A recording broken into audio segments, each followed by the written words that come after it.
Dipersembahkan oleh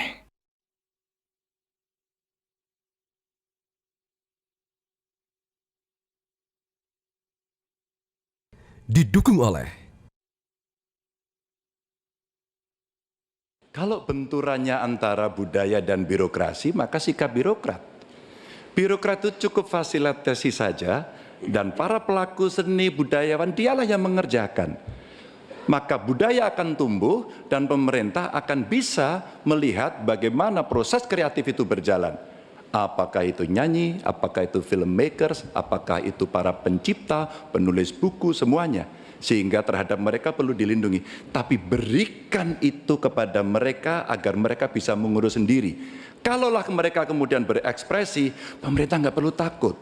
Masa takut sama pentasnya Butet? Kamu boleh loh pentas tapi tidak usah ngomong politik. Enggak, pemerintah mesti dikritik, pemerintah mesti waras, pemerintah mesti dalam track. Dan biarkan mereka mengekspresikan dengan seninya, dengan karakternya, dengan budayanya.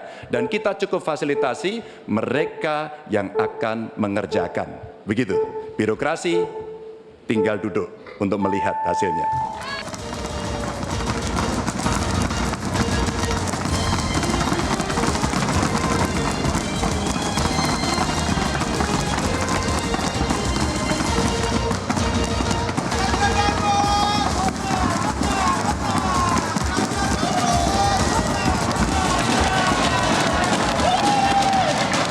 Kembali lagi di live event debat pamungkas Capres 2024. Tadi kita sudah mendengarkan bersama salah satu penggalan pernyataan dari Pak Ganjar. Saya langsung bertanya ke Mas Rinto. Mas Rinto, kenapa soal pentas Butet ini kembali diangkat ke permukaan oleh Pak Ganjar? Ya, sebenarnya kenapa diangkat oleh Pak Ganjar, ini hanya salah satu contoh yang diangkat ya. Saya sekaligus mengklarifikasi juga pertanyaan Mbah tadi, Mbah Tejo. Saya ini lawyer, Mbah. Mungkin bareng dengan Bang Refli. Saya biasa dengan profesi saya juga bukan anggota partai dan tidak terafiliasi dengan siapapun kecuali untuk tim pemenangan Ganjar Mahfud. Kenapa Ganjar perlu untuk menyampaikan terkait dengan kasusnya siapa? Pak Butet. Bang Butet itu, Mas Butet itu. Kemarin itu bulan lalu itu kami membentuk tim lawyer untuk mendampingi warga-warga yang merasa diintimidasi terkait dengan proses pilpres yang terjadi saat ini. Jadi ada seorang kepala desa di daerah Wonogiri sana meminta tolong kepada kami, Pak, minta tolong untuk saya didampingi. Saya akan disidangkan di Tipikor Semarang. Kenapa? Punya usut. Kami mendapatkan informasi yang mengagetkan bagi kami ya. Apa itu? Jadi sekitar tanggal 29 November 2023 itu ada acara abdesi di GBK. Jadi semua anggota abdesi itu dimobilisasi untuk ke GBK. Nah, yang bersangkutan ini disuruh juga untuk ke GBK tetapi tidak mau ikut. Karena disinyalir itu untuk kepentingan capres tertentu pada waktu itu. Karena dia tidak ikut, jadi kasusnya itu sudah terjadi, pengusutan terhadap kasusnya itu dari 2020.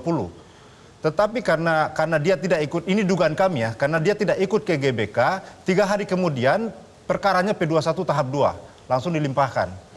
Jadi kami sudah sempat bersidang, saya sempat 1 kali mengikuti persidangannya dan saya baca berkasnya.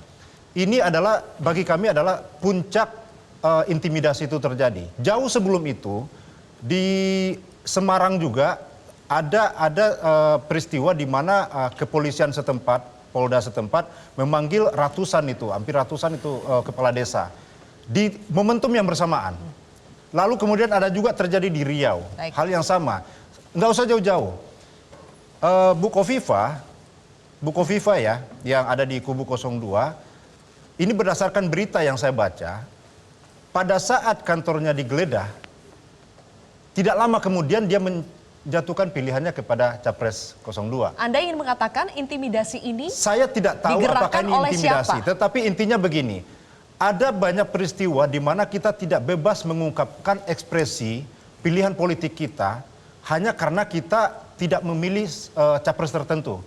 Nah, ini yang bagi kami sangat berbahaya, tidak perlu terjadi Karena apa? Kalau ini terjadi seperti ini terjadi, maka kita mengulang kembali, diingatkan kembali peristiwa sebelum reformasi. Baik. Di mana ketika kita berbicara, semua itu di litsus, di screening dan segala macamnya. Ini kebebasan kita ada di mana? Ini perlu dipertanyakan. Baik. Sehingga Pak Ganjar perlu menyampaikan hal ini supaya ini tidak terjadi dan kita hentikan saat ini. Oke. Seperti itu. Dugaan intimidasi politisasi bansos itu selalu mengarah atau setidaknya ditujukan kepada 02 yang di belakangnya ada Presiden Jokowi. Bagaimana Bang Daniel?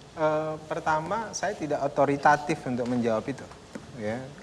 Kemudian kedua, itu kan semua tuduhan yang memang harus dibuktikan. Yang menuduh punya tanggung jawab untuk membuktikan tuduhan tersebut, dan silakan dimaksimalkan pembuktiannya. Kemudian yang kedua, Mbak Zilvi, saya ingin melanjutkan yang menarik tadi dari Yai Tejo. Saya menggunakan panggilan kebudayaan. Kiai itu panggilan kebudayaan. Begini, dalam Yai Tejo dalam Islam ada pendapat ahli politik Islam yang sangat terkenal, Ibnu Taimiyah. Ibnu Taimiyah itu bilang begini, politik itu harus punya dua fungsi katanya. Pertama adalah ad-dirasatuddin, atau kalau kemudian saya ganti gitu, ad-dirasatuddarul, menjaga negara, menjaga agama gitu.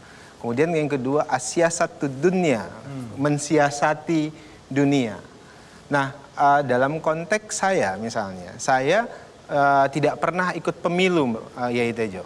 Saya baru ikut pemilu dan memutuskan memilih itu di tahun 2019 ketika saya pilih yang bisa mengantarkan Indonesia jauh lebih baik, itu namanya Prabowo Subianto. Maka ketika saya diajak menjadi juru bicara, ketika itu saya masih Ketua Umum Pimpinan Pusat Pemuda Muhammadiyah, saya pikir ini jalannya untuk bisa berkontribusi lebih besar, gitu ya. Nah kemudian ternyata belum amanah, belum mampir ke beliau. Nah kemudian saya masih dengan Pak Prabowo, saya masih dibutuhkan dengan Pak Prabowo, dan saya yakin Pak Prabowo akan terus punya komitmen kebangsaan yang tinggi. Hari ini saya masih dengan Pak Prabowo. Bagi saya loyalitas itu penting. Dan kalau kemudian ada jalan yang dipilih agak berliku, itulah yang saya sebut sebagai asyasatu dunia. Atau kalau kita pinjam terminologinya Hindu, ada Brahmana, ada Satria. Mbah Tejo ini Brahmana, Mas Umam ini Brahmana. Kami di politisi ini Satria, kadang-kadang harus bertempur secara langsung, kadang-kadang harus dihujat, kadang-kadang harus dituduh macam-macam. Para Satria harus siap begitu. Kalau nggak siap begitu ya sudah jadi dosen seperti saya dulu. Kira-kira nanti kita dengarkan jawaban dari para Brahmana ya. Tapi kita jeda lagi pemirsa. Live event debat pamungkas akan kembali sesaat lagi.